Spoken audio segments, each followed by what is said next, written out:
이 시간 우리에게 주시는 하나님의 말씀은 누가복음 13장 1절에서 9절까지의 말씀입니다. 누가복음 13장 1절에서 9절까지의 말씀, 하나님의 말씀을 경청하십시오.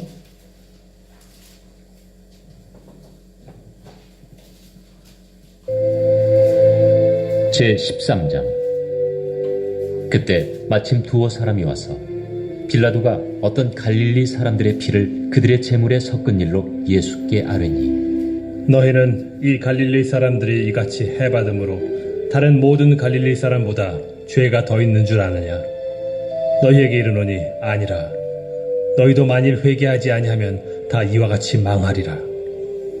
또 실로암에서 망대가 무너져 치어 죽은 18사람이 예루살렘에 거한 다른 모든 사람보다 죄가 더 있는 줄 아느냐? 너희에게 이르노니 아니라. 너희도 만일 회개하지 아니하면 다 이와 같이 망하리라. 이에 비유로 말씀하시되, 한 사람이 포도원에 무화과나무를 심은 것이 있더니 와서 그 열매를 구하였으나 얻지 못한지라. 포도원지기에게 이르되, 내가 3년을 와서 이 무화과나무에서 열매를 구하되 얻지 못하니 찍어버리라. 어찌 땅만 버리게 하겠느냐? 대답하여 이르되, 주인이여, 금년에도 그대로 두소서. 내가 두루 파고 거름을 줄이니 이후에 만일 열매가 열면 좋거니와 그렇지 않으면 찍어버리소서 하였다. 예수께서 아멘. 이 말씀 통하여 우리에게 은혜 베푸시기 원합니다. 아멘. 오늘 읽은 본문의 말씀은 갈릴리 사람들의 죽음을 배경으로 하고 있습니다. 이게 기록에 의하면 이 빌라도라고 하는 그 총독이 빌어먹을 총독이라서 좀 포악했던 모양이에요. 갈릴리 사람들을 한 번에 3,000명을 죽인 기록이 남아 있어요. 그래서 3,000명이나, 와, 이게 300명만 죽어도 대단한 일인데 3,000명을 죽였다? 이건 정말 천인공노할 법한 일이죠. 그런데 그냥 3,000명을 죽이는 것에서 끝나지 않고 오늘 본문의 표현에 의하면 그들의 피를 예루살렘에서 하나님께 드리는 제사 드리는 그 제단에다가 피를 섞어버렸다는 겁니다. 이 피를 섞어버리는 이 행위는 굉장히 무례한 행동이고 그 민족의 지배당하고 있는 민족의 문화를 말살하는 이야기가 됩니다. 그런데 묘하게 그 사건이 어떤 결과를 일으켰냐면 사람들이 워낙에 많은 숫자가 3,000명이라고 하는 워낙에 많은 숫자가 죽으니까 함부로 빌라도에게 대항할 수가 없는 거예요. 대항할 수 없다 보니까 분노가 어디로 쏠려버렸냐면 갈릴리 사람들에게로 쏠려버렸어요. 그래서 이상한 결론에 도달하게 됩니다. 이런 문제가 발생한 것에 대하여 같은 민족으로서 빌라도한테 저항하고 독립운동을 일으키는 도화선이 되고 막 이래야 되는데 그럴 수 있는 능력도 힘도 없고 빌라도가 너무 강력해 보이니까 자기들의 책임을 면하려는 수단으로다가 갈릴리 사람들은 죽어서 마땅한 죄인들이야 라고 하는 논리가 세워진 겁니다. 이런 논리는 오늘날 우리들에게도 동일하게 존재합니다. 그래서 광주에서 일어난 지진 있었잖아요. 광주가 아니고 포항에서 일어났던 지진.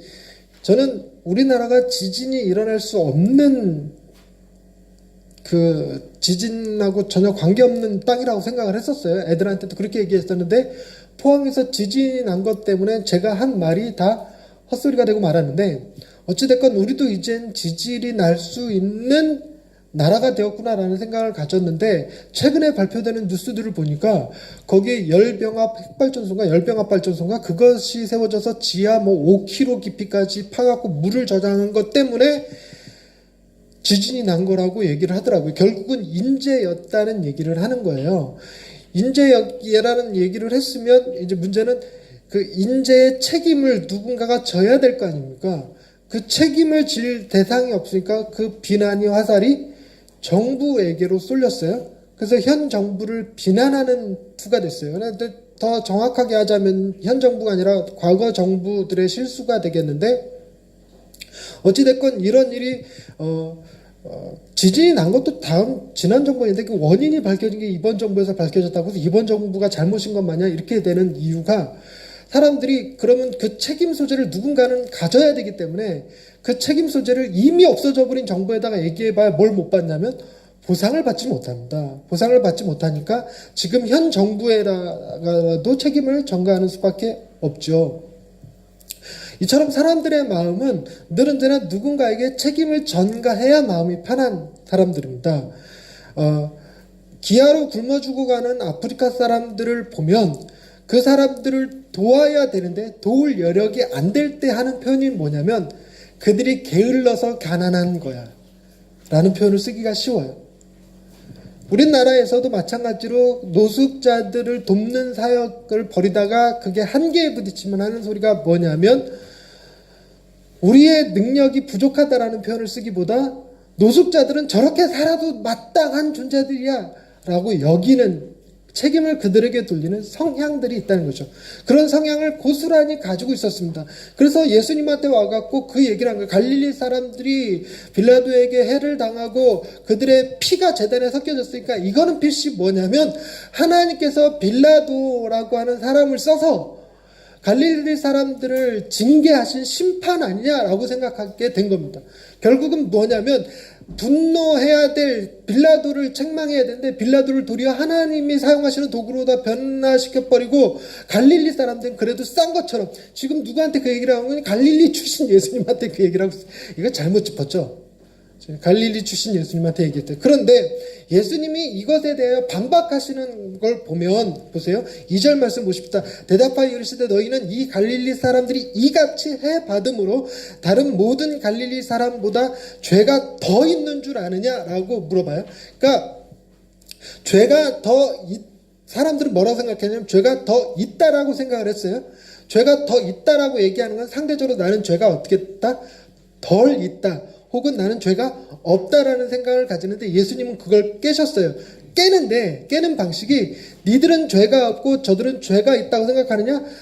저들도 니들만큼 죄가 없다.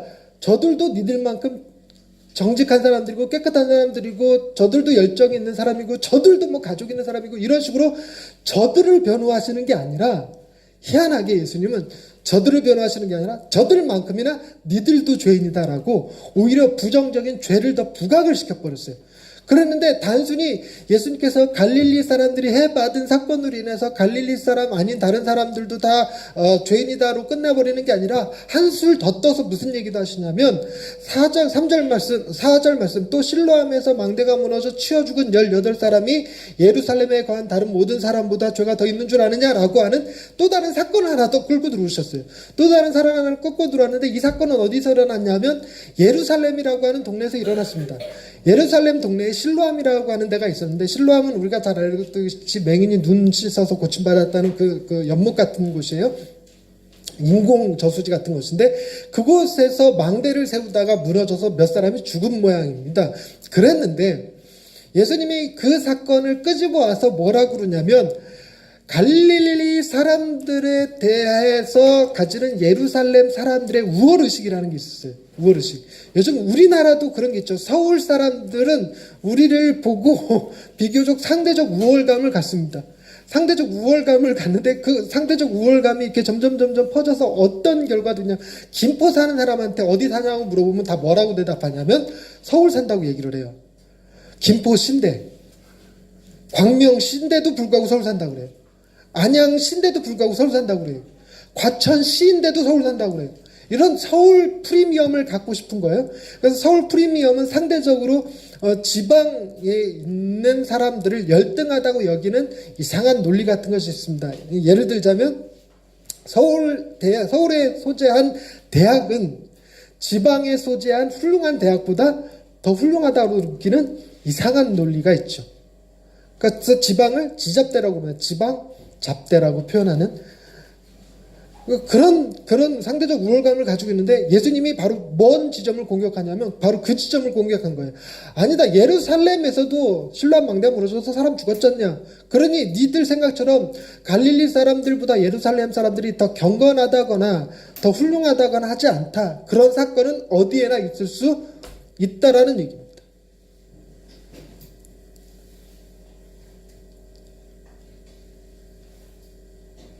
그 예수님이 왜 어째 논리를 피는 데 있어서 왜 변호하기보다 다른 사람들을 고소하는 형태로다가 얘기를 하고 있을까? 저 사람이 나쁜 게 아니라 너도 나쁘다는 식인 거야. 저 사람이 나쁜 게 아니라 너도. 우리 같으면 얘기할 때 이렇게 하냐? 어떻게 얘기하죠? 그 세월호 사건으로 아이들이 죽었는데 그 아이들이 죄가 많다라고 표현하면 큰일 나겠죠. 그래서 죄 없는 애들이 그 배에서 죽었다라고 표현을 합니다. 우리식 표현은. 그래야 사람이 매너 있어 보이고 그런 거예요. 근데 그들도 죄가 있고 더불어서 우리도 죄가 있어서 우리도 회개하지 않으면 그들처럼 망할 것이다 라고 하는 얘기 잘못하면 돌에 맞아 죽을 일이에요.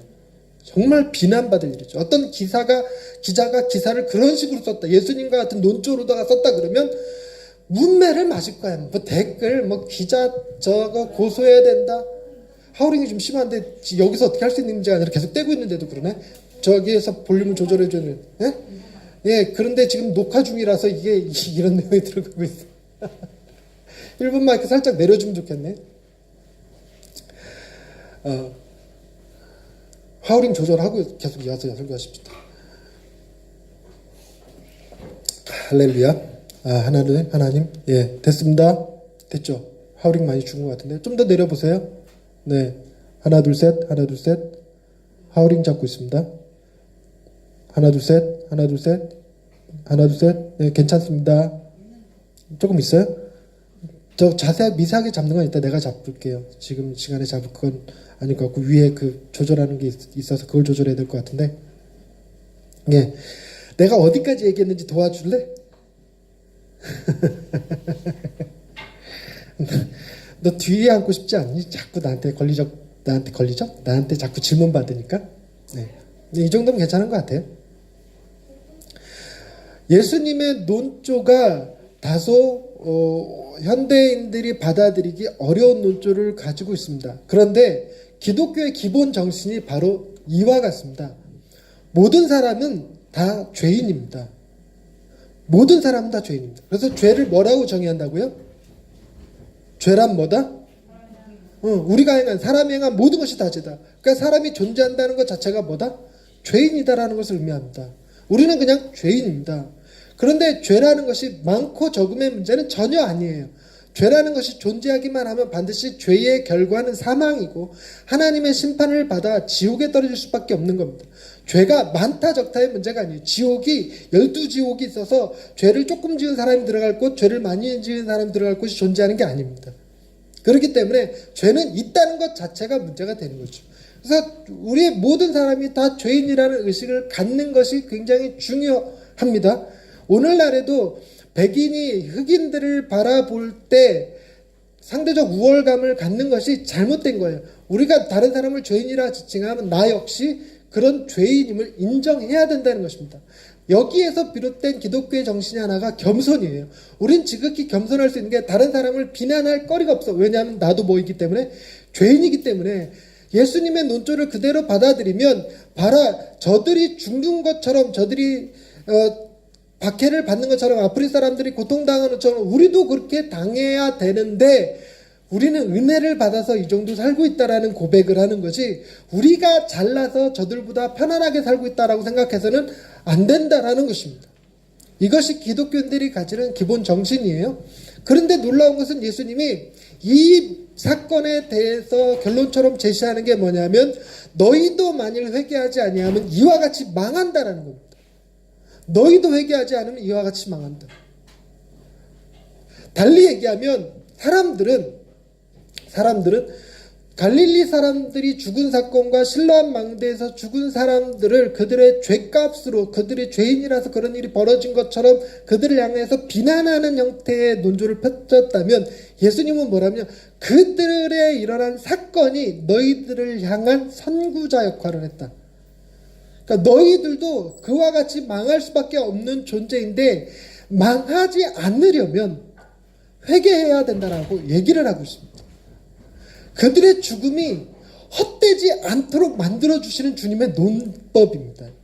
그러니까 단순히 부정적으로만 바라볼 것이 아니라 주님이 지금 저들도 죄인이고 우리도 죄인이라고 얘기하고 있네? 왜 주님이 이런 식으로 표현하지? 그러나 주님은 지금 저들의 죽음이 그 죽음으로 인하여 우리를 살게 하는 약간의 역설을 만들어내셨어요. 역설. 기가 막힌 문법이죠. 그리고 나서 유명한 무화과나무 비유를 얘기하십니다. 6절서부터 9절에 쓰여 있는 것인데 내용인즉 이렇습니다. 어떤 사람이 자기 포도원에다가 무화과나무 한 그루를 갖다 심었는데 3년이 지나도록 와서 열매를 구했는데 열매가 없으니까 포도원지기에게 뭐라고 그러냐, 가서 그냥 찍어버려라. 왜 괜히 땅만 차지하게 하고 있냐. 그랬더니 포도원지기가, 포도원지기예요, 무화과나무지기가 아니라 포도원지기가 그 앞을 가로막으면서, 주인님 올해만 한 번 더 기회를 주십시오. 제가 그 주변에 땅을 두루 파갖고 거름을 주어서 내년에는 열매가 맺히게 하겠습니다. 내년에 열매가 맺히면 좋으려면 만약에 맺히지 않으면 그때 가서 찍어버려도 늦지 않겠습니까? 이러고 얘기를 한 거예요. 그런즉슨 예수님이 지금 포도원지기가 뭐 한 거냐면 무화과나무 심은 그 주인에게 무화과나무를 베어버릴 기한을 연장시켜줬어요. 그래서 오늘 본문 말씀을 통해서 많은 사람들이 무슨 생각을 갖게 되냐면, 우리도 회개해야 되는 존재다. 분명하죠. 우리도 회개하지 않으면 망합니다. 우리도 회개하지 않으면 죽습니다. 근데 지금 우리가 안 죽고 살아있는 이것은 지금 뭐 할 기회를 주고 있는 거냐면 회개할 기회를 주고 있다는 거예요. 여러분 회개하셔야 돼요. 그래야지만 살 수 있습니다. 그러나 단순히 이렇게 보기에는 프레임 자체가 약간의 이상한 점이 있습니다. 그게 뭐냐면 포도원에 왜 무화과나무가 심겨져 있냐는 것이었어요. 여러분, 예수님께서 예루살렘 성전에 올라가다가 배가 고프시니까 길거리에 있는 무화과나무에서 열매를 얻으려다가 열매를 얻지 못하자 무화과나무를 저주해서 말라 비틀어서 죽었다는 그런 유명한 이야기가 있는데 아시죠? 결국 무화과나무는 어디에 있는 나무냐면 길거리에 있는 흔한 나무예요. 흔한 나무. 길거리에 있는 흔한 나무를 굳이 포도원이라고 하는 특별히 사람을 두어서 관리하는 특별 지역 안에다가 옮겨 심을 이유가 아무것도 없어요. 그러니까 이 땅 주인이 무화과 열매를 얻고 싶었다면 길에서 얼마든지 얻을 수 있었어요. 그러니까 길에 포도나무가 없듯이 포도원에 무화과나무가 없어요.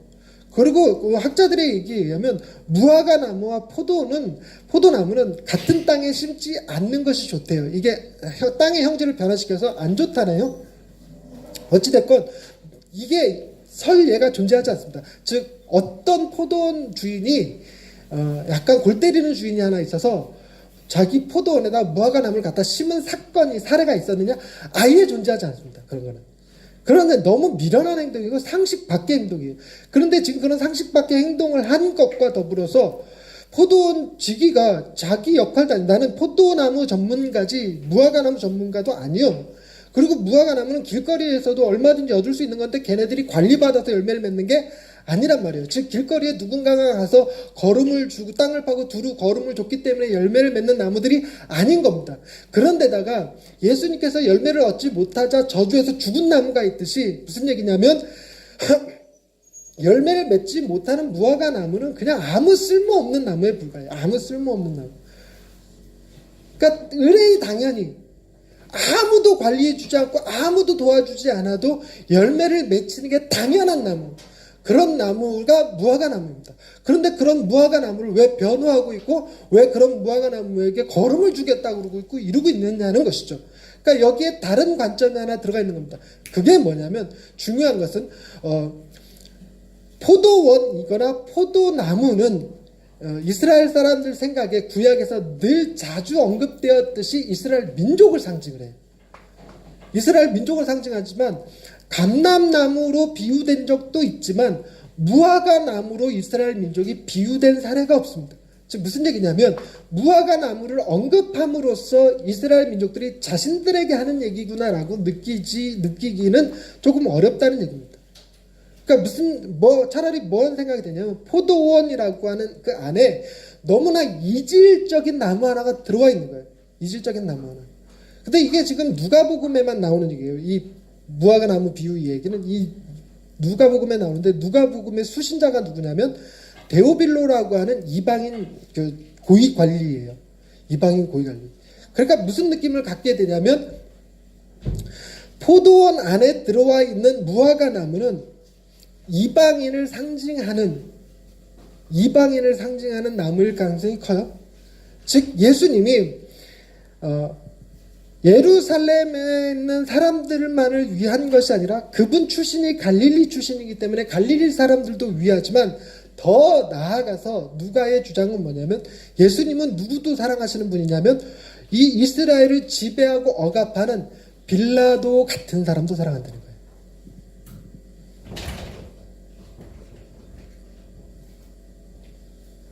여러분 이게 충격인 거예요.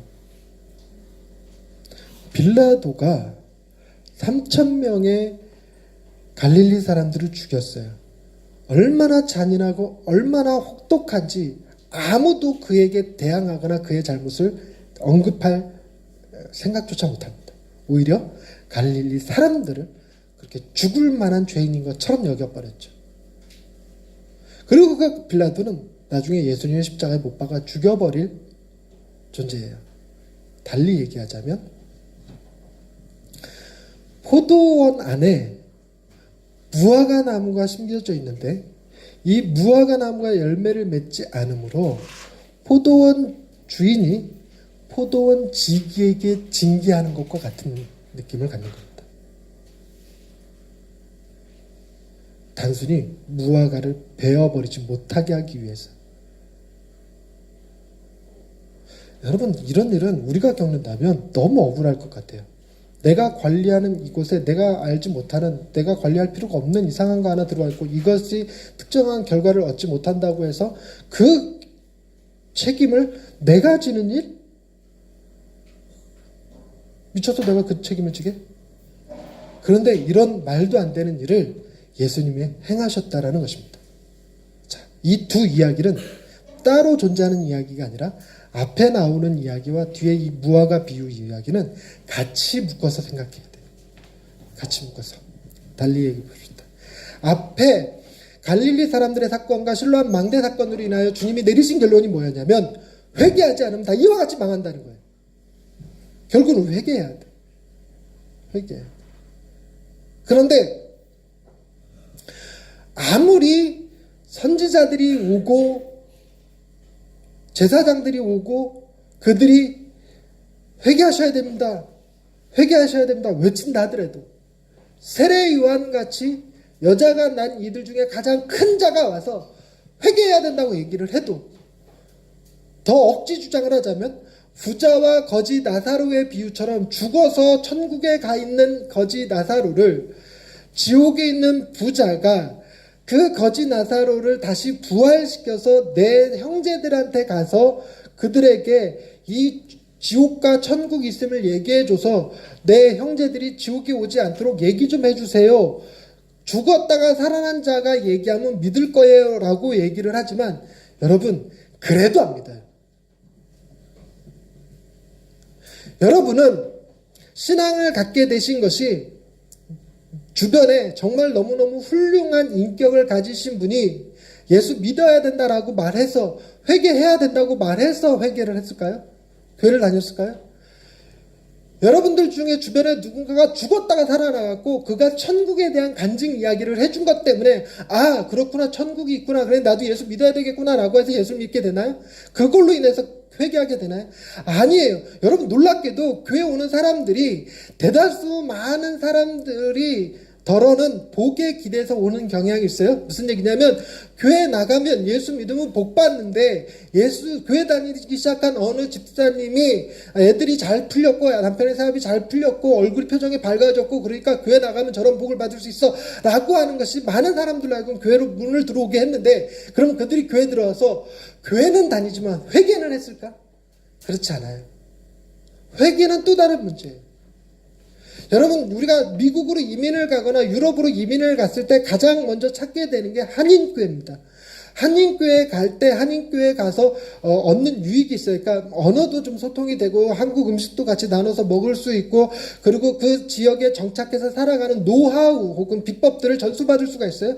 그리고 뭔가 외로움을 달랠 수 있으니까 이민교회를 찾아간다. 그래서 이민교회는 기독교 공동체라기보다 친교 공동체라고 하는 자조 섞인 표현을 쓰기도 합니다. 그런데 어찌됐거나 그렇게 해서 그 교회를 간다 하더라도 거기서 회개하는 건 또 다른 문제예요. 회개는 어떤 형태로 이루어질까요? 회개는 나를 위하여 십자가에 달려 죽으신 예수 그리스도에 대한 묵상을 통해서 나와요. 나를, 내 죄를 누군가가 대신 담당해 주셨다라고 하는 대속적인 희생을 경험, 그 이야기를 통해서, 즉 사순절의 묵상을 통해서 우리가 회개라고 하는 단계에 이르게 됩니다. 달리 얘기하자면 예수님께서 두루 땅을 파고 거름을 주신 행위가 무화과 나무로 말미암아 열매를 맺게 하는 것인데, 그 무화과 나무로 하여금 찍힘을 당하지 않게, 망하지 않게 하시는 열매, 달리 앞에서 표현대로 이야기하면 망하지 않게 하기 위한 열매가 뭐였어요? 회개였단 말이에요. 회개. 이와 같이 너희도 회개하지 않으면 다 망한다 라고 하는 얘기는 회개하면 산다는 거예요. 회개하면 산다. 그러나 너희는 어떤 형태로든 회개하지 못할 사람들이기 때문에 회개할 수 있도록 하기 위하여 내가 뭐 할 것이다?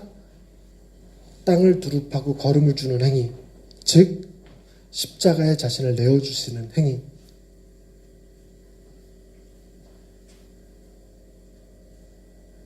놀랍게도 누구의 손에 의해서 십자가에 달려 죽으시죠? 빌라도.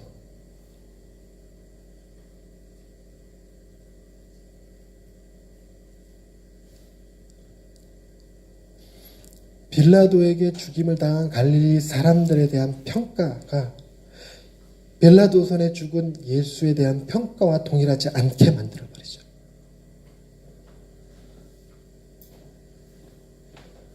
이게 너무너무 위대한 사랑이에요. 우리가 회개해야지만 살 수 있다라는 사실을 아시는 그분이 우리를 회개하도록 하기 위해서 자신을 희생하셨다는 거예요. 희생하셨다. 여러분, 저와 여러분이 당연히 회개해야 살 수 있는데 회개하도록 만드시는 것은 우리의 깨달음이 아니에요. 주님의 십자가 사건이죠.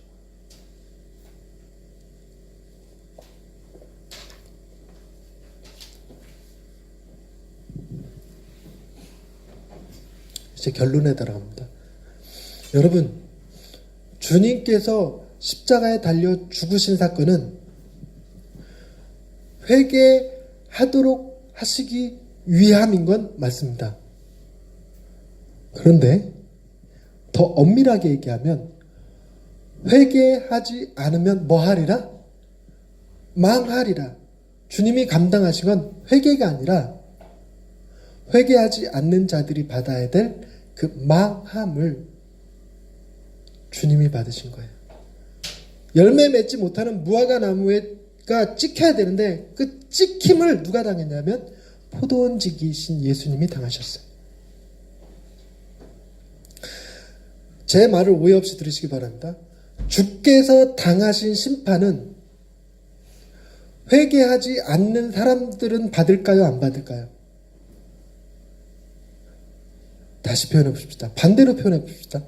주께서 당하신 심판은 회개해야지만 우리가 안 당하게 되는 걸까요? 아니라는 거예요. 회개하거나 회개하지 않거나 그 심판은 두 번 벌어지지 않습니다. 주님이 받으셨기 때문에. 달리 표현해 봅시다. 제가 도둑질을 한 것 때문에 누군가가 저 대신 죄값, 벌금을 대신 내줬어요. 벌금을 내주면 내가 그 죄를 인정해야지만 벌금이 없어지는 겁니까? 인정하지 않아도 벌금이 없어지는 겁니까? 뭔 말인지 이해되지? 네가 도둑질한 것 때문에 내가 100만 원을 냈어. 근데 네가 네 죄를 인정하거나 인정하지 않거나 벌금은 존재하는 거니 안 존재하는 거니? 존재해? 존재하지 않지. 내가 내버렸는데. 내가 내버린 벌금이 왜 또, 그러니까 법관이 뭐라고 그러냐면, 목사님이 벌금 100만 원 내주신 거는 내가 인정합니다. 하지만 제가 자기 잘못을 인정하지 않으니까 저 친구한테 도로 100만 원 물리겠습니다. 그러면 내가 뭐라고 그럴까요? 물리세요 그래야 되나? 아니죠. 저가 인정하지 않든 인정하든 그거하고 하든 상관없이 내가 100만 원 물었으니까 더 이상 이 문제는 왈가왈부할 수 없습니다. 없습니다. 여기까지 이해되셨나요? 즉, 저 사람의 회개를 해야지만, 주님께서 회개해야지만 망하지 않는다라는 전제 속에서 우리로 하여금 회개케 하심으로 망하지 않게 하시는 게 아니라 이미 망하지 않게 하심으로 회개할 수 있게 하셨다는 거예요. 달리 얘기하자면 우리가 회개하든 회개하지 않든 우리에게 죄값은 이미 지불이 되어져 버렸기 때문에 하등 문제 없어요. 하등 문제 없으니까 누군가는 회개할 필요가 없겠네라고 갈 거고, 누군가는 그 앞에서 감동해서 주님이 내 죄 때문에 그 죄값을 치르나 죽어주셨다면 그 주님 사랑하면 더불어서 그 주님을 죽게 만들었던 내 죄를 미워하게 돼요. 이런 썩을 놈의 내 죄, 나는 다시는 이걸 쳐다보기 싫은 거야. 그래서 그것에서 떠나서 그것과 다른 삶을 살 수 있게 만드는 거죠. 다른 삶을 살 수 있게 만드는 것이 회개지, 회개라고 하는 명식화된 무릎 꿇고 주여 외치고 난 다음에 내 죄를 쭉 나열한 뒤에 이거 용서해 주옵소서 하는 것을 회개라고 말하지 않는다는 겁니다. 회개는 다른 말로 얘기해서 결국 세계관의 변화, 즉 예수 그리스도께서 내가 짊어져야 될 죄의 문제를 해결해 주셨다면, 그것이 나뿐만이 아니라 회개하지 않는 다른 사람들의 죄값까지 해결해 준 거라면 내가 그 사람을 죄인이라고 말하면 돼요, 안 돼요? 하나님도 예수님의 죄값으로 인해서 회개하지 않는 자들의 죄를 묻지 않으시는데, 내가 뭐라고, 나는 회개했으니까 회개하지 않은 사람들에 대하여 왈가왈부할 수 없어요. 도리어 뭐라고 얘기하냐면, 회개하지 않는 이들에게 뭐라고 얘기하냐면, 너희들은 회개하지 않았으니까 지옥가가 아니라 너희들은 회개하지 않았어도 너희들을 위해서 마련된 하나님의 나라가 있어. 그걸 받아들여야 돼. 하나님이 너 사랑하셔. 너나 하나 똑같아. 내가 회개하고 나니 하나님의 사랑이 더 커져서 더 행복해. 너도 이런 자유를 누렸으면 좋겠어.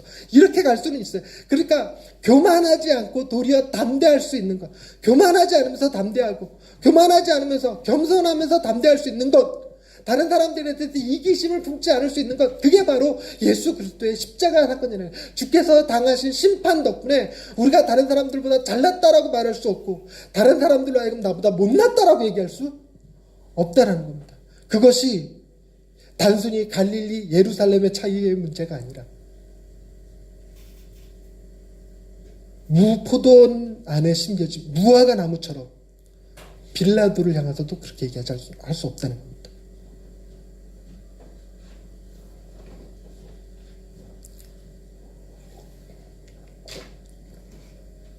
주님이 우리를 위해서 대신 십자가에 달려 죽으셨는데, 그것을 묵상하는 이 사순절 기간에 묵상하면서 내가 회개하고 내가 절제하고 내가 좀 더 주님과 친밀한 교제를 나누기 위해서 애쓰는 것은 좋으나, 당연히 그렇게 해야 됩니다. 그건 좋으나 그렇게 하지 않는 사람들에 대하여 비난의 목소리를 낸다면 그는 지금 묵상을 잘못하고 있습니다. 그는 예수 그리스도의 고난을 묵상하는 것이 아니라 자기의 고난을 묵상하고 있는 겁니다. 우리는 우리의 시선에서, 우리를 향한 시선에서 떼서 주님이 당하신 심판으로 눈을 돌이킬 때 비로소 우리는 세상을 살아가는 보다 더 겸손하고 담대한 사람들이 될 수 있을 것입니다. 기도하십시다. 하나님, 우리가 다 죄인입니다. 우리가 회개해야 되고 우리가 그래야지만 살 수 있지만 우리는 회개하기를 꺼려하며 심지어 내가 무슨 죄를 지었는지 알지 못하는 경우가 너무나 많습니다. 많은 시간 회개했습니다. 많은 시간 내 죄들을 깨달으며 내 자신을 치며 내 가슴을 치며 회개했습니다. 그러나 신앙생활을 깊이 하면 할수록 내가 미처 내 죄를 깨닫지 못하고 도리어 죄임에도 불구하고 그것을 나의 의인 양 착각해왔던 것들도 너무나 많음을 깨닫게 됩니다. 내가 미처 회개하지 못한 죄악들을 주님께서 그 화를 대신 담당해 주지 않았다면 우리는 어찌 되었을까 생각하면 아찔합니다. 우리의 모든 죄값을 친히 십자가에서 해결하신 주님을 사랑합니다. 감사합니다. 주여, 주님 앞에 우리가 더욱 겸손하여서 우리의 모든 죄를 담당하신 주님이 회개치 아니하는 모든 사람들의 죄도 같이 담당하셨음을 믿고 다른 사람들을 대할 때 겸손함과 담대함으로 그들을 격려하고 도울 수 있는 주님의 복된 지체들 다 되게 하여 주옵소서. 예수님의 이름으로 기도드립니다. 아멘.